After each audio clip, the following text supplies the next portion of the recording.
Ladies and gentlemen, welcome back to the FIDE Grand Swiss. This tournament will determine who plays in the candidates, the top two of the open section, and the winner of the women's section. Now, by the way, I just want to apologize. My OBS has been really laggy recently, so if in the first 2 seconds of this recording, I'm just like, or something, please disregard. And if not, then great, we can just keep going. Okay, I took a day off YouTube yesterday, chilled a little bit. So today we're going to catch up on all the games. It's going to be a super exciting recap. We only have 4 games to cover because they're the most important of the rounds. And that's it. We're just gonna go. All right. So here we go. We pick things up with the game between Fabiano Caruana and Alireza Firouzja. This is a massive game. This is round number 9 out of 11. Fabiano Caruana is trailing by a point. So if Alireza wins this game in round 9, it's over. He's probably just going to run away with it. If Fabiano wins, it opens up everything because Alireza has a 1-point lead on the rest of the field. Fabiano will catch up, and then the rest of the people will catch up as well. So Fabi begins with e4, Alireza plays c6, and we have the advanced Caro-Kann, the most critical variation. Black here has 2 main lines, c5 and bishop to f5. Alireza plays this one, and Fabiano goes for h4, which is not really what they do at the top level. Normally they play knight f3, bishop e2. It's kind of known as the main line, but h4. And this is in my e4 course. I don't believe Fabiano studied that. I think he kind of makes his own theory, given he's 2800. We have the move h5, and Fabi plays the main line, which is just bishop d3, trading. And normally here, black goes e6 at some point. Otherwise, white plays e6 themselves. So what I mean by that is, I don't know, something like this is already borderline winning for white. Because this is just such a massive weakness and these pawns are terrible. So queen a5 and e6. Here, the main line by far is putting this knight on f3. f4 would be really impressive, putting this knight on f3. Fabiano plays knight e2. And here, Alireza actually plays a move which scores extremely well. This move order of directly going to f5 before playing queen a6 to try to trade white's queen scores really well. Magnus Carlsen has played this way, like not moving the bishop, not moving the knight, not moving this pawn, just bringing the knight to f5 first. Fabiano here plays a move that has never been played before, so he plays a novelty. He clearly has come prepared, and he plays the move b4. Now, to the untrained eye, that simply looks like a blunder of a pawn. It's not a blunder of a pawn at all. That pawn is completely untouchable because then we'll get rook b1, and you're just going to win the b7 pawn. So this is a massive improvement for white because you've broken through the black queen side, and now your rook will live here forever. Literally, it can't be kicked out. If you play the move queen to a6, you lose the game with the very nice tactic, boom, boom, and then boom. And that's just that. The rook b8 was check, right? So Alireza here plays queen a6 as part of the plan. The best move apparently is queen b5 because you want to play queen b3, a5. That's what you want to do. You want to just attack this pawn.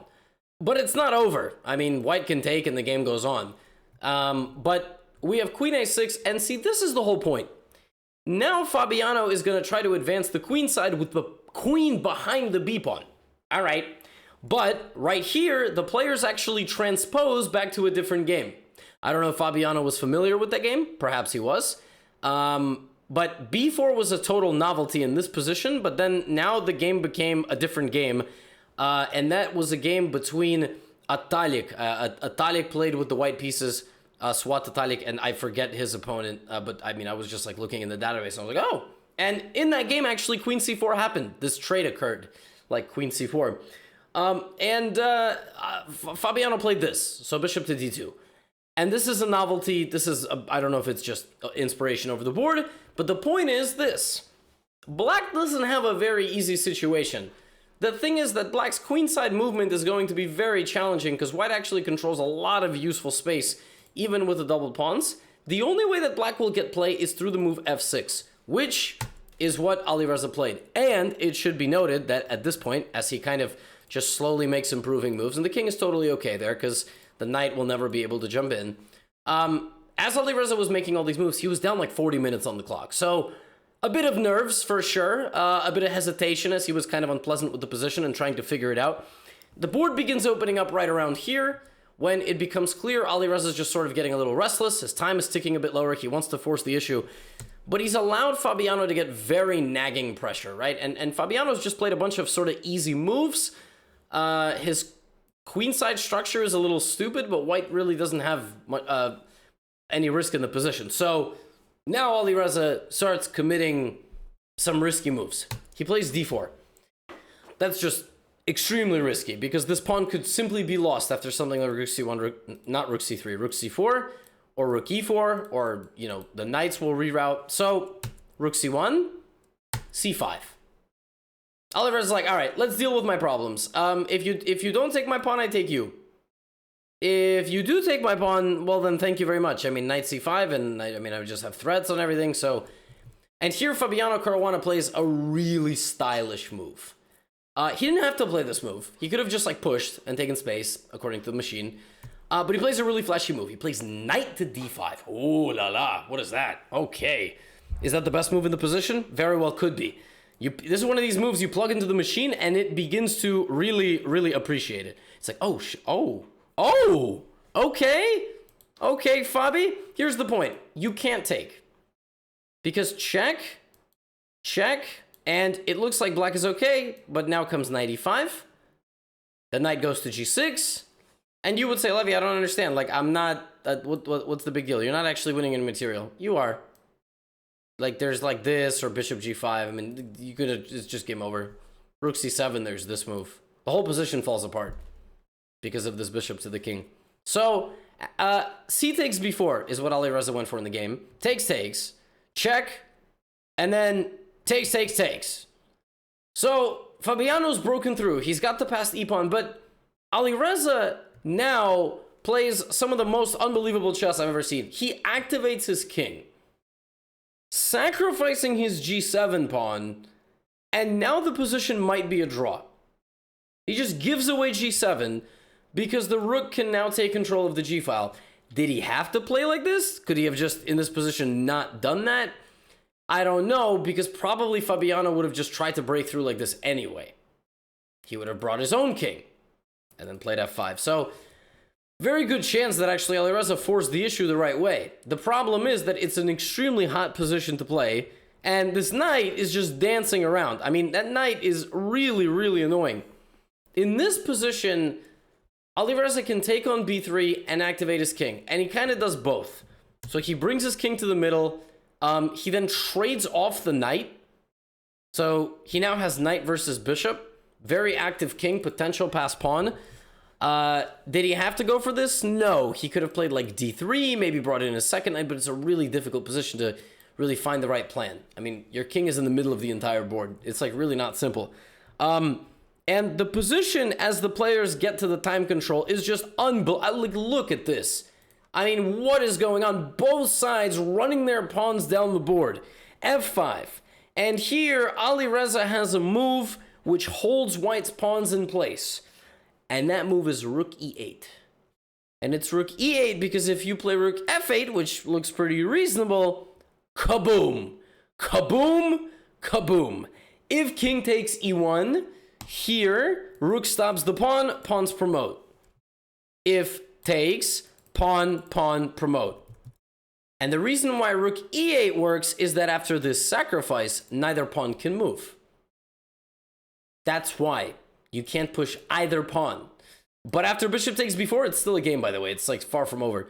I wonder if there's something even better. I don't think there is. bc6, rook, bishop b4 is, the game is still not over. So, Alireza jumps in with his knight instead on move 38 because he doesn't have any time on the clock. And when the dust settles, we have this endgame. Fabiano has a 4-on-1. So he goes to save his pawn, and then he does this thing where he cuts off the black king. So the king cannot go to the e-file now. Alireza here is already probably lost after rook e5.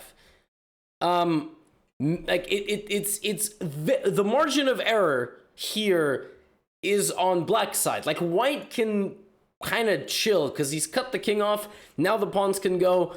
And the most important move in this entire position, folks, is this. Because you have a 4-on-1 of pawns. So you can break through and win the pawn, and now you have a 3-on-0. And I mean, Fabiano even finds a way to do it in style, trying to sacrifice his rook. But Alireza continues to dance around. He still can't, I mean, yeah. And the game ends with rook d5 and f8 queen. And this shook up the standings so much. So much. Because now it's an open race. And during that round, other people caught up. This is a game between David Howell from England and Anton Korobov. Now, Anton Korobov, not Anton Korobov. David Howell is from England, but that's not the English flag. I don't know what happened on chess.com. I don't know what's happening, but it is what it is. We have like an English ready. We have a Queen's Indian, and we have a main line with rook to e1. In this position, there's also knight c3, and there's also the move d5. Now, rook e1 slowly prepares the move e4, knight c3 and e4. And generally, when the white knight comes to c3 in these positions, the black knight tries to go to e4. And this is the point. You really just want this bishop to block all of this. And this is what black wants in a perfect situation, to trade these light squared bishops. However, after knight e4, it's a very standard thing in this position to play the move bishop d2. Because knight takes d2 is actually the least of white's concerns. That bishop is sort of superfluous. This bishop doesn't have any targets, and white will slowly just advance all their pawns. Korobov plays f5. We have knight to e5, d6. And you would say, well, why didn't he just take? Absolutely. He absolutely could have done that. But once you've already committed these pawns, it's a little bit difficult to start trading pieces. Like, you need to find the right strategy. So clearly, Korobov's strategy was going to be try to keep the tension and keep pieces on the board. Knight e4, f e4, and here, David Howell played a really interesting idea. e3. So Korobov has damaged his structure in terms of doubling his own e-pawns. And Howell now keeps the center closed and pressures this bishop. This knight is not really hanging, okay? So e5. That is a major structural decision, because let's say the position clears out and like just looks like this. Let's just say it looks like this. That is an awful structure for black. Like, that is not good. Black is going to have to use the open lines around that structure. So after e3, e5, Howell just continues to just vibe. He doesn't do anything. It doesn't touch these pawns. If e takes d4 were to be played, then after this transformation of structure with bishop e4, white is much better. This is a much better structure for white because the light squares are so weak. This knight is out of the game, and the king like can actually really be targeted in a lot of ways. But it's a lot of it has to do with these light squares.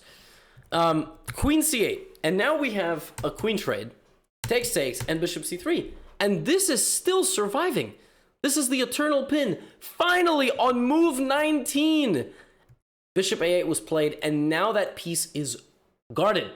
So the knight has to be moved, but here's the problem. I told you about the structure a long time ago. If the game just goes on like nothing happened, David Howell is much better here because the pawn is under pressure. Both pawns are under pressure. I mean, black's position is misery. He can't move. His knight on a6 completely out of the game. And he plays c5, which obviously is logical. Here, David Howell can play a3, continuing to restrict the knight. Force it back, right? But instead, he forces the pawn forward. And it's very likely that Korobov has to go here. He just has to suck it up. I mean, this knight has no way home. It's not returning. Those pawns of white's completely prevent that knight from leaving. But he goes back. And so now David Howell just controls the whole board. The whole board. Like, the knight can't move anywhere at all. The bishop can't move. This bishop can't move. And so a couple moves later, when it was clear that this pawn was about to be won, Korobov got a little hasty. He played g5, but then he really got hasty. He played this move. And when you play with the impossible in chess, like that move looks impossible. Because e4, you sack a full piece. You undamage your structure. You now get some activity for your bishops. That actually could work. But it's not forced. And he got his rook locked in. And I'm sure that he thought that he had this. But David Howell saw even further. And even though two pieces for a rook are normally better, David Howell saw that for a brief moment in this position, he might have three pieces for the rook, but the knight is trapped, and this is game over. Apparently here, Korobov missed an engine idea, which was bishop to b7. You say, I don't understand. Well, now the knight gets out, and actually this is not a winning endgame. And if bishop b7, king f1, bishop c8, black can actually create some sort of fortress here. Black can, like, you know, start winning pawns and create, I don't know. It was apparently much simpler for David Howell to just take on f7. Take on f1. But he took on d7, he played rook d7, and then he came back and we got kind of the same position. And Korobov resigned because he can't guard his bishop. Rook d7. He can't move anything. He's going to lose this bishop. The bishops were absolutely dominated in this game. A beautiful positional win for David Howell from the country of the flag that I don't know. Is that even a real flag? Some sort of chess.com glitch? But from England. Winning, at this point, David Korobov... oh my god, what am I saying? David Korobov.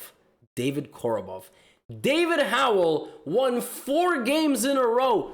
This dude was unbelievable. He was winning every single game that he played. It was nuts. Fabiano did his job, but David Howell caught up to the group. But that wasn't even the end of the story. Because the very next day, as certain games were going on that we will get into, Vityugov and Apadin, 2 Russian grandmasters, were going toe-to-toe. The winner of this game in round 10, the penultimate round, would catch the leaders. Oh my god, that's crazy. That is absolutely crazy. Like, get very close to catching the leaders, potentially. Half a point out. You get what I'm saying. So, d4. Knight f6. We have a Nimzo. One of the spiciest openings in chess. a3, the same-ish. And c5, f3. And some of you might remember, who have watched me play the Washington Chess Congress. One of the games, the video that's called The Worst Loss of My Life, actually was in this exact variation. I had the white pieces. And what white is waiting for here is for black to play e5. Like b6, knight e2, bishop d3. Black's counterplay is completely centered around the c4 pawn. White's counterplay, when this happens, is centered around a kingside attack. So I've had a lot of games online where I either give this up completely or I protect it and don't allow the counterplay, and then I just focus on transferring all my pieces to that side of the board. So in this game, rather than playing the move knight e2, which is the main line, Vityugov goes for this immediately with in this version. And normally play here would develop with, let's say, castles, because here's the thing: if bishop a6 by black, knight g3, you can't take this. Like it's uncapturable. Queen d7 is actually what I thought might happen in my game over the board, and something like this. But then apparently just like knight f5, and that those 2 pawns are worth more than the c4 pawn. Like I said, that pawn on c4 could die sometimes for the greater good. All right, sounds like a horror movie, but it's okay. But then in this position, Grigory Apadin played one of the most savage moves I've ever seen in my life. He played king d7. And not just that, he then played this. Are you kidding me? He didn't invent that over the board. He must have analyzed this. This is some sort of unbelievable thing, because I just said white's entire idea is to create a kingside attack. Who the hell is creating a kingside attack when the king just packed up everything in his suitcase and a backpack and is headed on the first flight out of the kingdom? What is this? I've never seen this in my life. So naturally, Vityugov responds aggressively, and that's the wrong way, apparently. Apparently that's the wrong way. Apparently, you still go here. I don't understand anything about the Nimzo Indian. Why would you put your knight there if there's nothing to attack? The engine claims that white is better because black just moved their king 2 times, but there's no easy breakthroughs, which is why the Nimzo is such a crazy opening. Knight to g4, takes f4, and I mean, the dude just plays f6. And now this knight is just going to go to e5. Here, Vityugov, despite dealing with a bit of an opening surprise, uncourse an absolutely savage move. This is known as the Nimzo Indian Trojan horse. You all know the story of the Trojan horse. Knight to d4. There are some Nimzo positions where white can plant this knight in the middle because white has a mass of pawns against the, and there's a potential attack, and you just give a full piece away because of how close the position is and how bad this knight is on the edge of the board, and actually how bad this knight is if it can't go there. It's called the Trojan Knight. Look at the game Wang Hao versus Anand, or Anand versus Wang Hao if you want to find another idea. So, knight e5. Aparin doesn't take and just continues walking his king out of danger. Takes, d6. I mean, this looks like Vityukov is making progress, but what is the problem with Vityukov's position? What is the problem? The structure. Vityukov has 0 central pawn movement. 0. So in the endgame, the opponent is going to snipe the pawns one by one. Boop, boop, boop. He's going to pick them off like Batman, you know? Cut the lights and then just pick them all off. So we have rook b8. The players shuffle for a little bit, and Vityukov tries to find a way forward, but he can't. Because you cannot break through a structure without any pawn movement. You can't break a pawn wall without any pawns. You're going to have to sacrifice all your pieces. So he tries to trade away a few pieces, but loses a pawn in the process. He tries to advance forward, but now is going to lose material in the process. I mean, there's nothing he can do. He doesn't know what to do.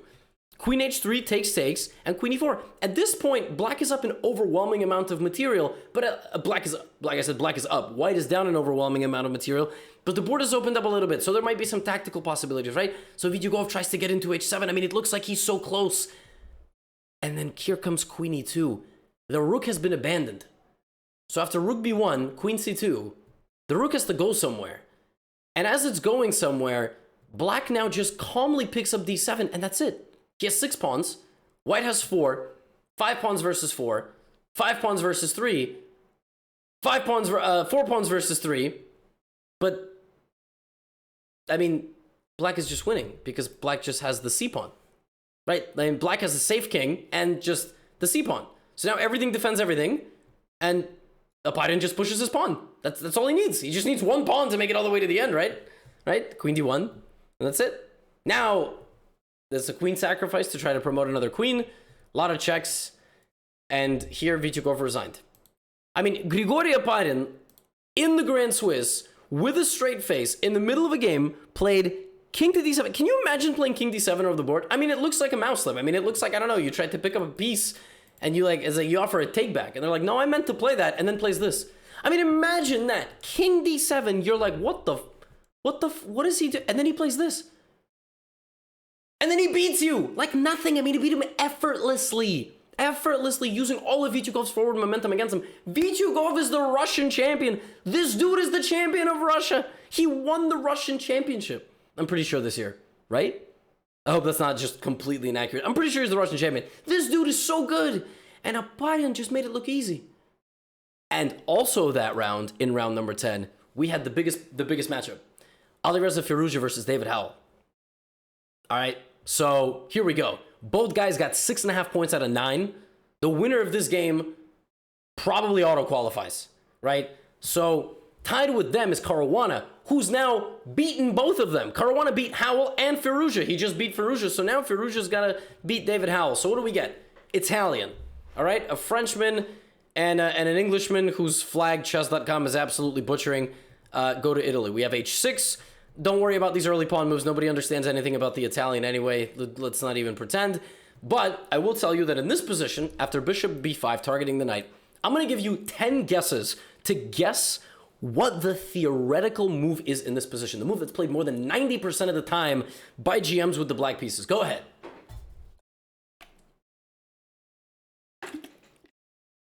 It's me, but drinking alcohol when I normally play chess. The move here is queen b8. That is the theoretical move in this position. Because the queen side can open up if the bishop takes the knight, and also there's queen a7 to target f2.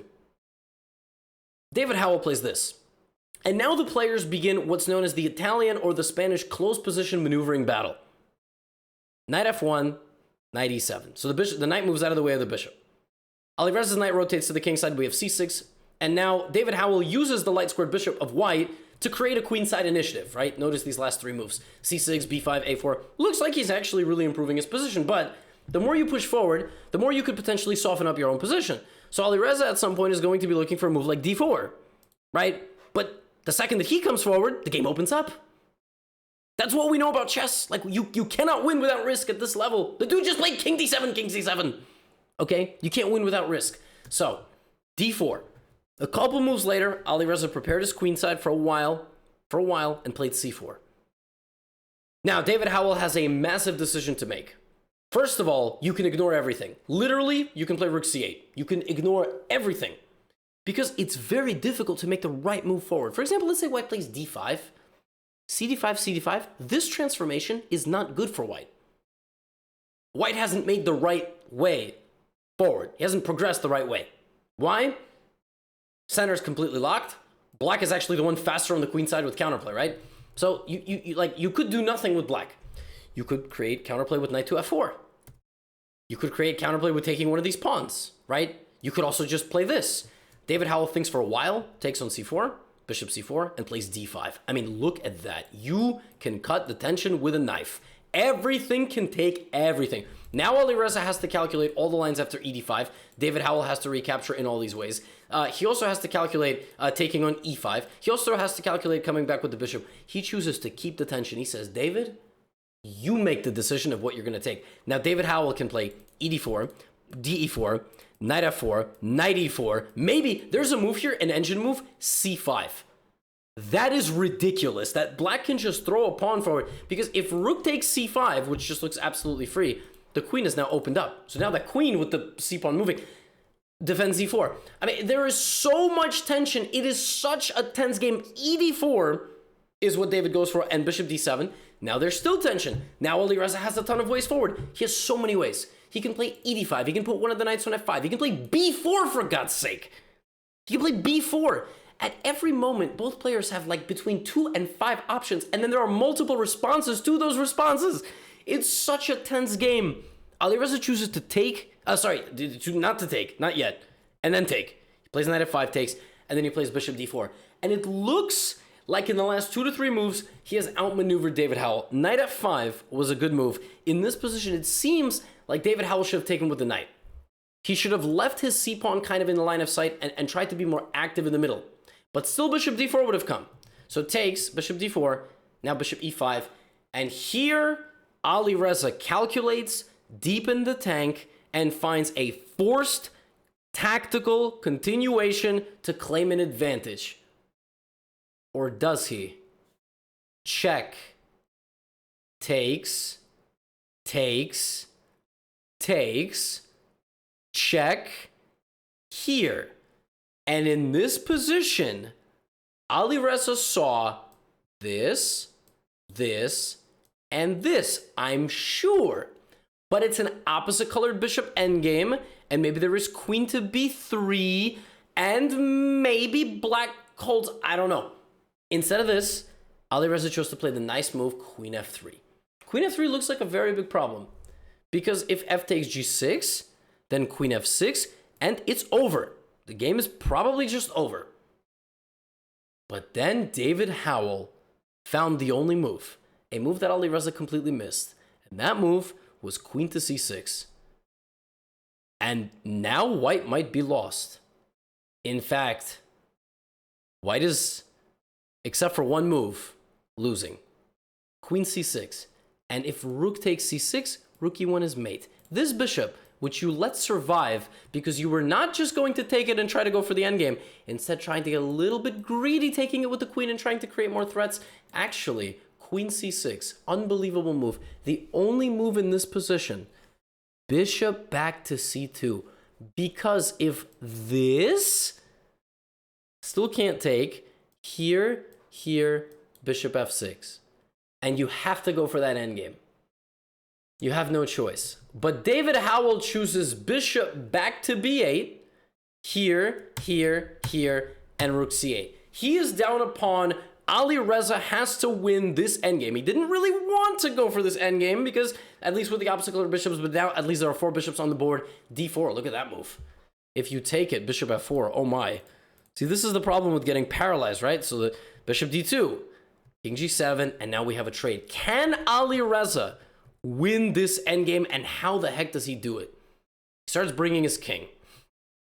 Right? Now, he also has to acknowledge the right bishop trade. At some point, he has to make the right bishop trade. He has walked his king in front of the pawn. He has shielded his king from any light-squared bishop check, And now a4 is really soft because that bishop has to stand there defending it. The problem for black is black has 4 pawn islands. White has 2 pawn islands. And those aren't really islands. An island stands alone. I'm just saying clusters. Those 4 pawn islands for black will be his undoing. And as Alireza shuffled around, activated his bishops in a perfect way, he started picking off the pawns, and on move 57, in a situation where he was up 2 pawns and on his way to winning the rest of them, David Howell resigned. And in the final round of this tournament, we had a bit of peace, as Grigory Aparin, who is now playing for a candidate spot, was unable to break through with white against Firouzja, and they made a draw, and